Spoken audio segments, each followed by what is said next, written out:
Chapter 7 torque વડે થતું કાર્ય. ટોર્ક વડે થતું કાર્ય એ આજે આપણે જોવાના છે. નાની સરખી થિયરી છે. આકૃતિ પહેલા સમજાવું તમને. ઝેડ અક્ષને અનુલક્ષીને આ આપણે પુસ્તકના પાનાને લંબ ઝેડ અક્ષ લઈ લઈએ. બોલપેન. ચાક ગતિ કરતા દ્રઢ પદાર્થનો કોઈ એક કણની વાત કરો. ધારો કે અહીંયા લઈ લઈએ P1. આ એનું કેન્દ્ર છે, સેન્ટર ફોર સી. સી થી P1 એટલે એનો જે ત્રિજ્યા કેવ, ત્રિજ્યા અથવા એનો સ્થાન સદિશ, તમે જે કેવ તે, એને આપણે કહી દઈએ R1, ત્રિજ્યા અથવા સ્થાન સદિશ. હવે આ જે કણ P1 પાસે છે એને એ T1 સમયની સ્થિતિ, T પ્લસ ડેલ્ટા ટી સમયે કણ ક્યાં આવી જાય? તો કંઈક સૂક્ષ્મ સ્થાનાંતર કરે. ટી એને આપણે P1 ડેશ કહી દઈએ. આટલું એને સૂક્ષ્મ સ્થાનાંતર કીધું. P1 પાસે એનો જે રેખીય વેગ છે એ આપણે લઈ લઈએ આ રીતે. રેખીય વેગ V આ દિશામાં આવવાનો, એનો સ્પર્શકની દિશામાં. એની ઉપર લાગતું બળ ધારી લઈએ F. બળ અને સ્થાન સદિશ વચ્ચેનો ખૂણો ધારી લેવો F. સ્થાનાંતર અને બળ વચ્ચેનો ખૂણો લઈ લેવો થીટા. આ વેગની દિશા એ સ્થાનાંતરની દિશા ds. આ દિશામાં સ્થાનાંતર. આ એક નાનો સરખો ખૂણો બની ગયો d થીટા. ફરીથી આકૃતિનું વર્ણન સમજાવું. આકૃતિમાં શું દર્શાવેલું છે તો કે સ્થિર ભ્રમણઅક્ષને અનુલક્ષીને, સ્થિર ભ્રમણ અક્ષ ને અનુલક્ષીને ચાક ગતિ કરતા દ્રઢ પદાર્થનો કોણ P1 દર્શાવ્યો છે. વાક્ય રચના થોડી બદલવી હોય તો બદલી કાઢવાની, તમને અનુકૂળ આવે તેમ. સ્થિર ભ્રમણઅક્ષને અનુલક્ષીને ચાક ગતિ ભ્રમણ કરતા દ્રઢ પદાર્થનો કોણ P1 દર્શાવ્યો છે. ડેલ્ટા ટી સમયમાં, ડેલ્ટા ટી સમયમાં કોણ P1 પરથી P1 ડેશ પર જાય છે અથવા પહોંચે છે. ટી સમયે કણ P1 પર લાગતું બળ F. ટી સમયે કણ P1 પર લાગતું બળ F. ફરીથી વાક્ય રચનામાં આપણે આ સ્ટેપ જો તો પહેલા લખી દઈએ. આકૃતિનું વર્ણન કીધું. ટી સમયે કણ P1 પર લાગતું બળ F છે. પરિણામે કણ શું કરવાનું? કણ R ત્રિજ્યાના માર્ગ પર વર્તુળાકાર ગતિ કરવાનું, ગતિ કરે છે. ફરીથી કણ પર ટી સમયે બળ F લાગે. પરિણામે કણ R ત્રિજ્યાના માર્ગ પર વર્તુળાકાર ગતિ કરે છે. ત્યાર પછીનું સ્ટેપ આ લખીએ અહીંયા કે ડેલ્ટા ટી સમયમાં, આને અહીંયા લખી દઈએ કણ P1 પરથી P1 ડેશ પર જાય છે. ખૂણાની વ્યાખ્યાનો ઉપયોગ કરીએ તો ખૂણો બરાબર ચાપ ભાગ્યા ત્રિજ્યા, એટલે કે ડી થીટા. ચાપ P1 ડેશ ભાગ્યા ત્રિજ્યા તો કે R1 અથવા R જે લખો તે, એટલે કે રેખીય સ્થાનાંતર બરાબર ચાપ PP dash is equal two R1 D theta. હવે રેખીય સ્થાનાંતર એટલે કે એને ds કહીએ. ds બરાબર ચાપ PP ડેશ અને બળ F વચ્ચેનો ખૂણો અથવા કોણ હું ધારી લેમ થીટા છે અથવા બીટા છે અથવા આલ્ફા કંઈ પણ ધારી લઈએ. તો બળ વડે થતું કાર્ય બને, બળ વડે થતું કાર્ય જે આપણને આવડે છે, dw બરાબર ds ડોટ બળ F, અને ds એટલે ચાપ PP ડેશ ગુણ્યા F cos થીટા. ચાપની કિંમત મૂકી દેવું, કેટલી આવી તો કે R1 ડી થીટા.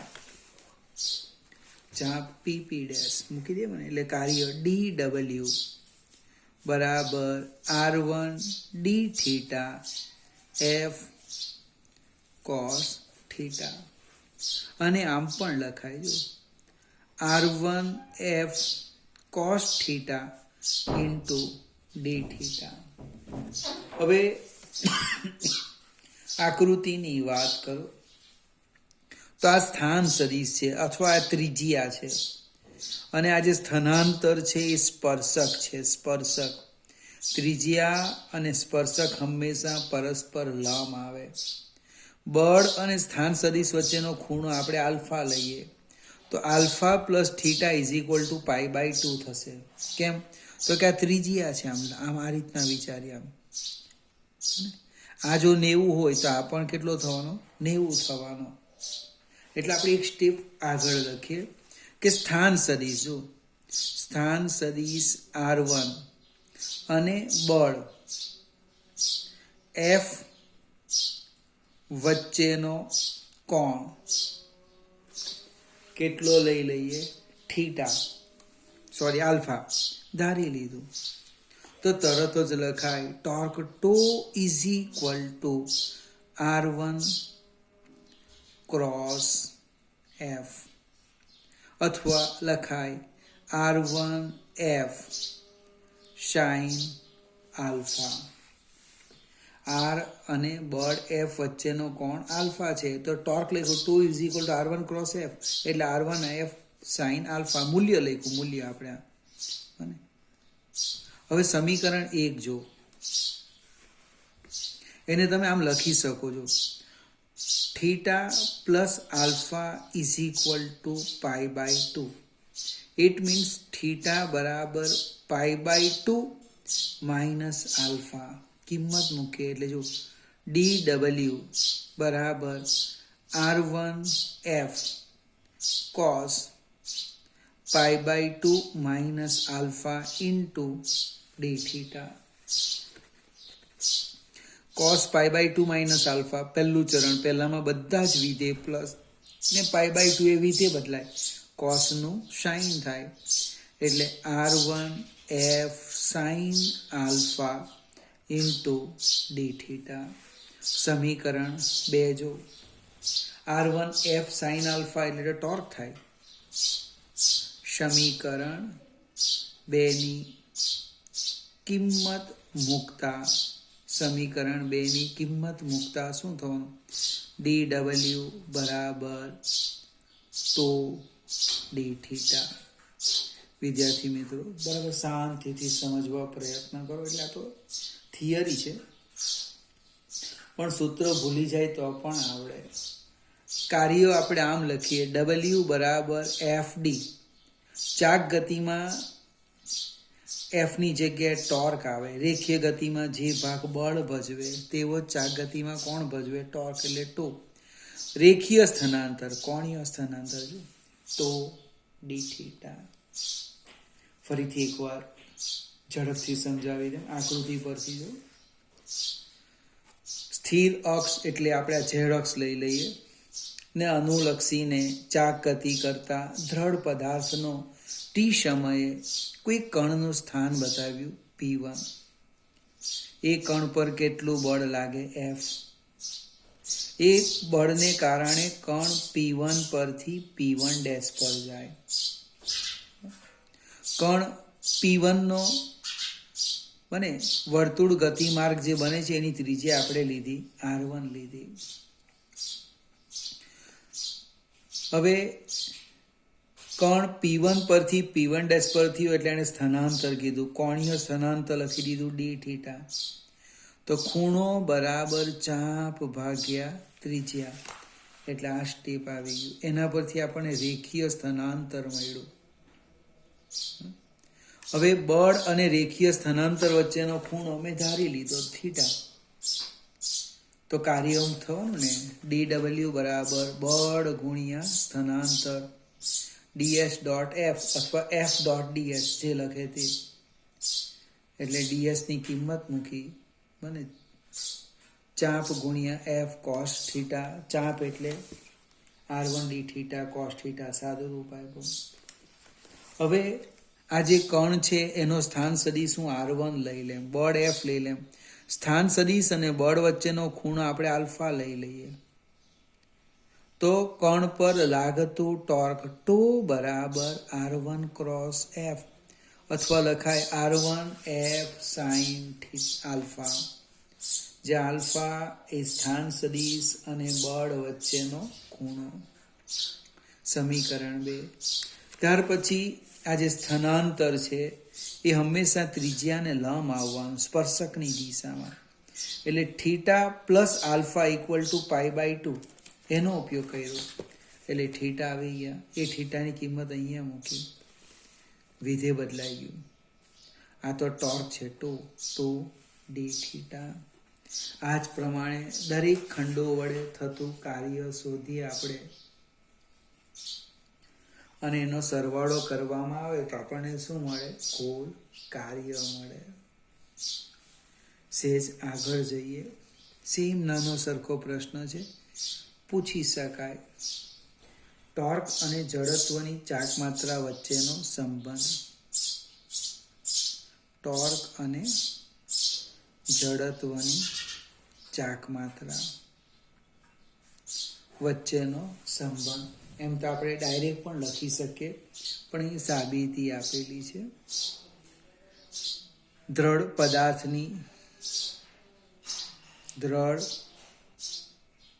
પદાર્થની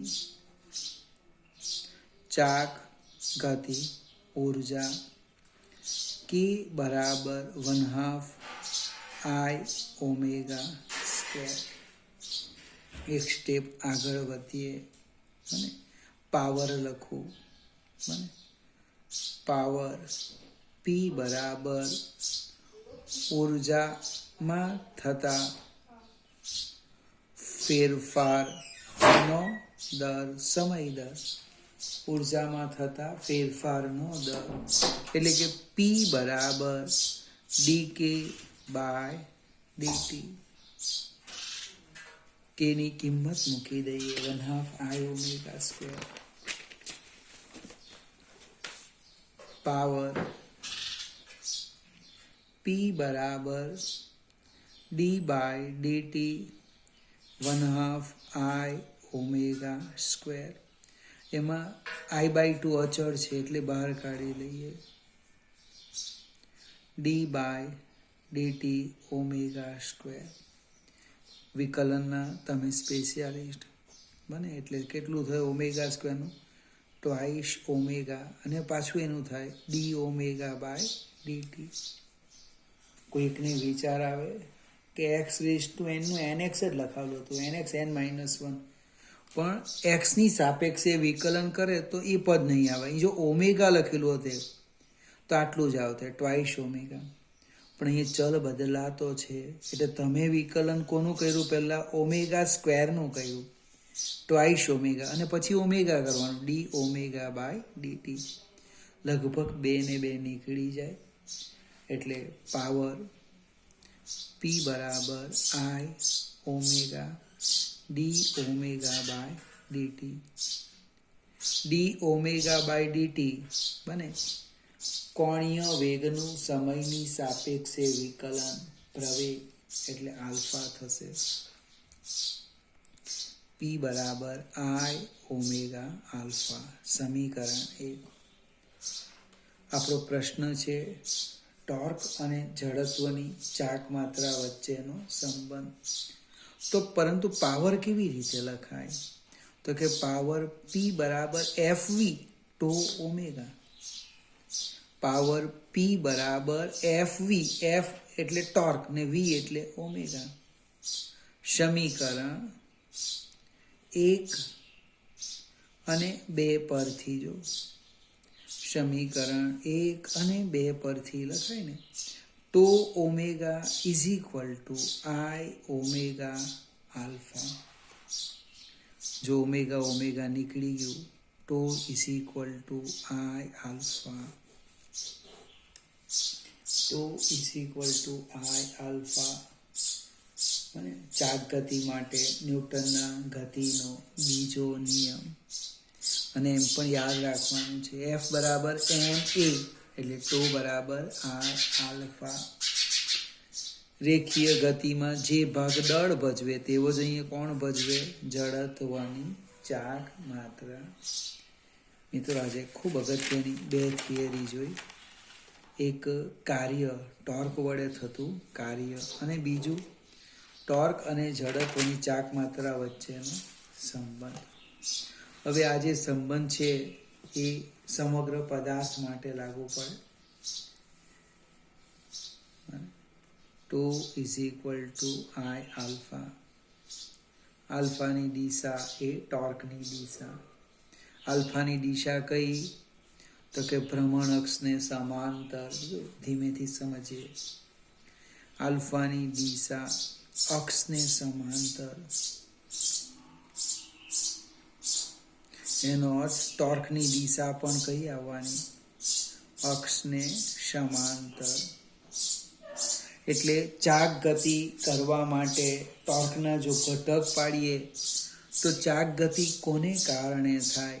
તો કે અક્ષને સમાંતર જે ઘટક હોય તેને કારણે ચાક ગતિ થાય, બીજાને કારણે નહીં. L is equal to I omega. ઓમેગાની દિશા કઈ?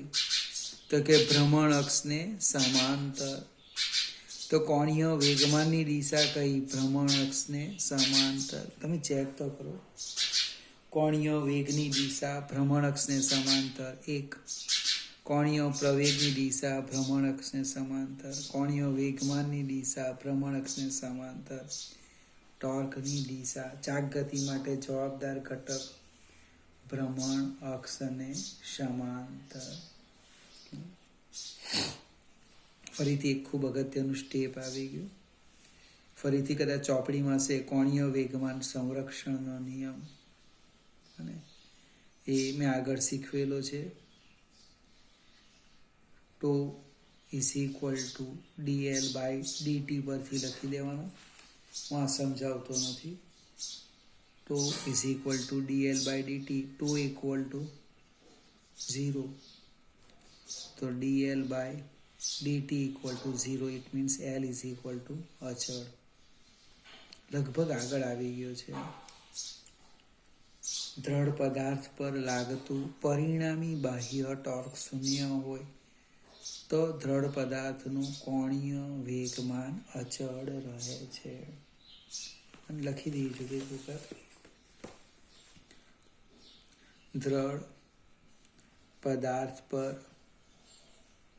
લાગતું બાહ્ય ટોર્ક સમાસ પરિણામી ટોર્ક શૂન્ય હોય તો દ્રઢ પદાર્થનું કુલ કોણીય વેગમાન કેવું રહે છે?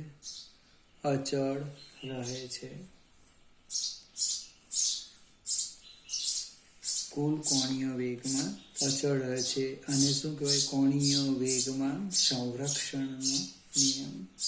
ખૂબ મજાની ચર્ચા છે. કોઈક નૃત્ય કરતી નારી હોય, સપોઝ આ રીતે, અને આપણે જસ્ટ કલ્પના કરીએ આ એના હાથ છે.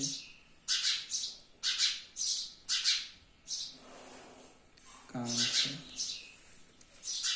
હવે એ ગોળ ગોળ ફરે છે, કંઈ કરતી હશે નૃત્ય, એમાં ગોળ ગોળ ફરે છે. એની ઉપર કોઈ બળ લગાડતી નથી, છતાં કોઈક વાર હાથને લાંબા કરે, કોઈક વાર એ હાથને નજીક લાવે. આમ કરવાથી શું થાય? એની જડત્વની ચાક માત્રામાં ફેરફાર થાય. જો એ હાથને દૂર લઈ જાય, આ રીતના દૂર લઈ જાય, તો આ જે એની અક્ષ છે, એ અક્ષને અનુલક્ષીને આ અંતર વધે. આ જે અંતર છે એ વધે. અંતર વધે એટલે જડત્વની ચાક માત્રા વધે. હવે એલ તો અચળ છે. એલ અચળ છે એનો અર્થ શું થાય? L is equal to I omega. જડત્વની ચાક માત્રા વધે, કોણીય વેગ ઘટે. એણે જો ઝડપથી ફરવું હોય તે પોતાના હાથને નજીક લાવી દેશે તો ઊંધું થવાનું. અંતર ઘટે, વધેની જગ્યાએ ઘટે, તો જડત્વની ચાક માત્રા ઘટે. એટલે જડત્વની ચાક માત્રા ઘટે તો શું થાય? વેગ, કોણીય વેગ વધે. એટલે ઝડપથી ભ્રમણ કરે. તમે ભ્રમણ કરતી કોઈ ખુરશી હોય એના પર બેસો અને એને ગોળ ગોળ ફેરવીને હાથ નજીક લાવો અથવા દૂર લઈ જાઓ, ત્યારે તમને આનો અહેસાસ થશે. ફરીથી વિદ્યાર્થી મિત્રો, આ બે થિયરી આજે કમ્પ્લીટ બરાબર જોઈ લેજો. આના પછીના વિડીયોમાં જે કંઈક બાકી છે એ થિયરી આપણે પૂરી કરી દઈશું.